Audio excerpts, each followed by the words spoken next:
Palabra pastoral de entre semana, miércoles 12 de enero de 2022. Anciano de Distrito Segarra. Buenas tardes, queridos hermanos. Bienvenidos a la palabra pastoral del día 12 de enero de 2022. La misma se titula La fidelidad de Dios y está anotada en el Salmo 44, 20-21, donde dice: si nos hubiésemos olvidado del nombre de nuestro Dios o alzado nuestras manos a Dios ajeno, ¿no demandaría Dios esto? Porque Él conoce los secretos del corazón. Así entonces el mensaje de este día, hermanos, es: no dudamos en la fidelidad de Dios hacia nosotros, aunque no siempre comprendamos sus caminos. Tenemos referencias bíblicas más recientes, que pueden ser las vivencias que tuvo nuestro Señor con los discípulos, cuando Él les dijo: quien no come mi cuerpo ni bebe mi sangre no tendrá parte conmigo. Entonces muchos de ellos decidieron alejarse. Sin embargo, el Señor preguntó a aquellos que se habían quedado: ¿vosotros también queréis iros? Y Pedro, lleno de Espíritu Santo, les pudo responder: ¿dónde iremos, Señor, si solo tú tienes palabra de vida eterna? Es importante, hermanos, que siempre nos enfoquemos en la meta final de nuestra fe, porque Dios no es hijo de hombre para que mienta ni para que se arrepienta, y todo lo que ha prometido lo ha cumplido. Cada pacto que ha celebrado con el hombre lo ha celebrado para restituirlo en su situación. Así fue con Adán, cuando cayó en desobediencia y en pecado.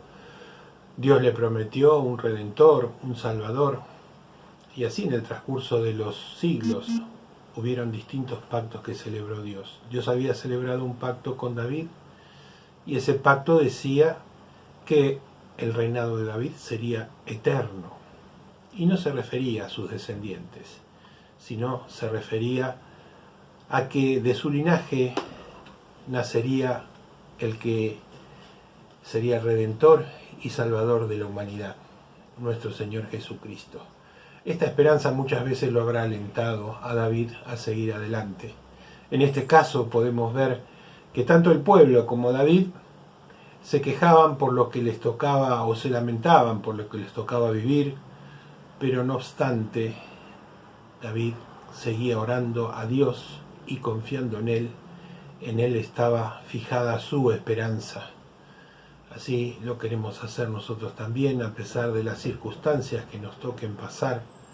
Saber que nuestra esperanza está en el día de todos los días, y que Dios ama a su pueblo y quiere lo mejor para nosotros.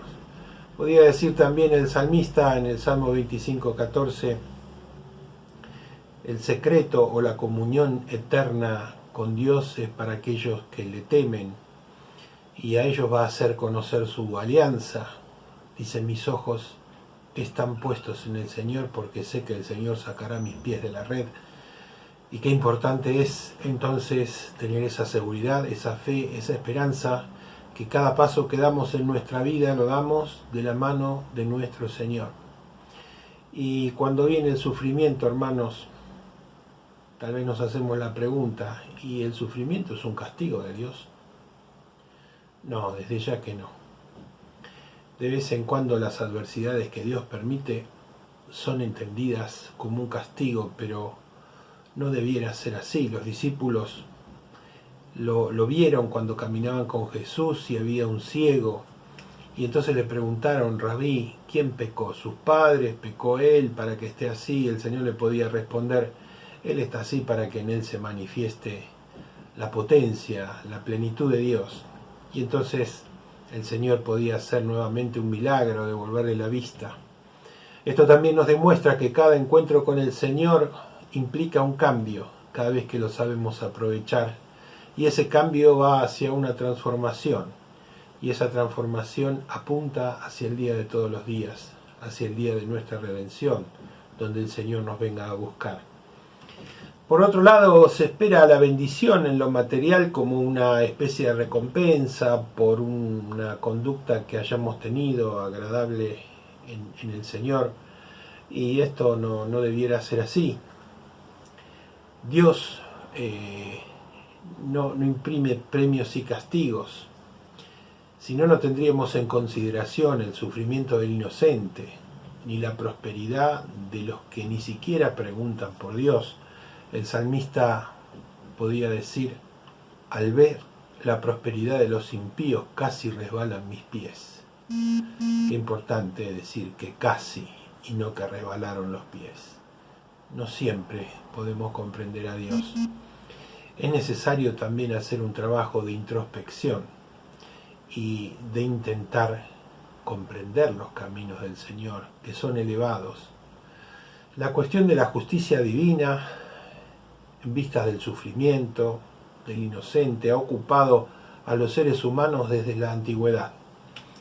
En el libro de Job podemos ver cómo sufre una persona que es devota y que es amante de Dios, que en principio, hermanos, también él reniega de su destino, pero a medida que va pasando el tiempo alcanza una comprensión y puede llegar a decir: bienaventurado el nombre de Dios, Dios da y Dios quita.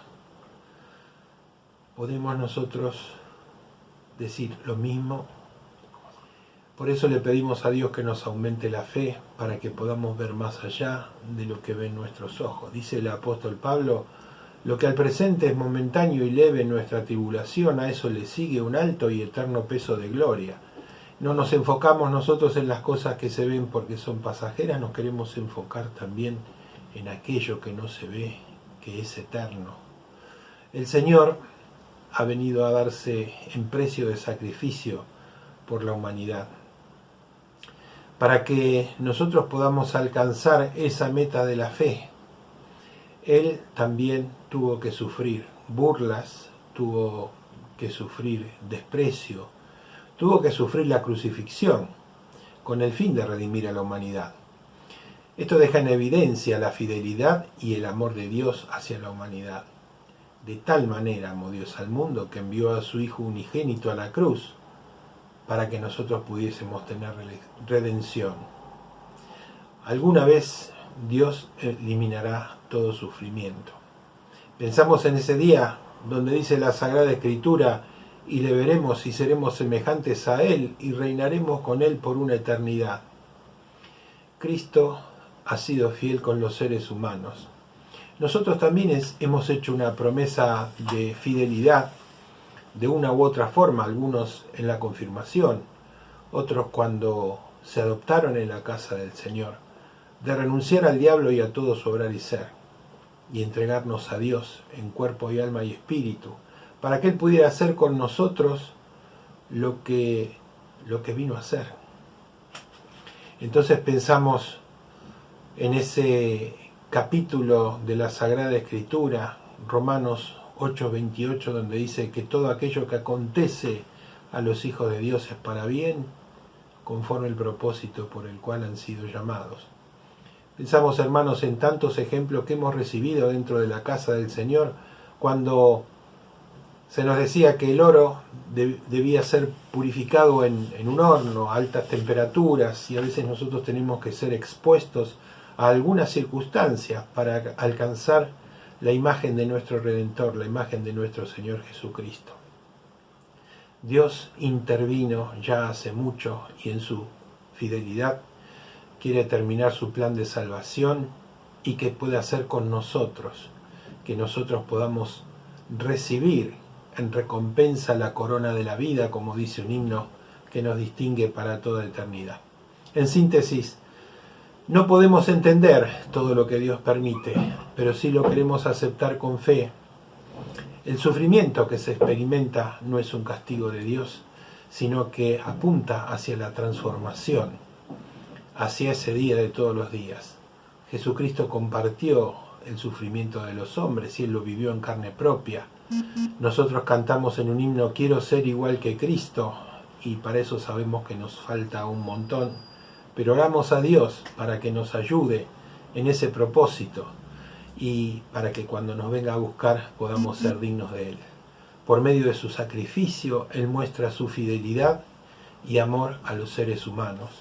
Nosotros también, debiéramos demostrar ese amor y esa fidelidad a Dios, cumpliendo con las palabras de nuestro Redentor. Por tanto, id y doctrinad, y poder dar testimonio de lo que Dios ha hecho en nuestros corazones. Que el amado Dios nos pueda bendecir en este propósito. Reciban los saludos del apóstol de distrito, de los apóstoles, de los obispos, de hermanos y siervos con quienes hemos estado reunidos. Hasta cada oración, Dios nos bendiga a todos y hasta siempre.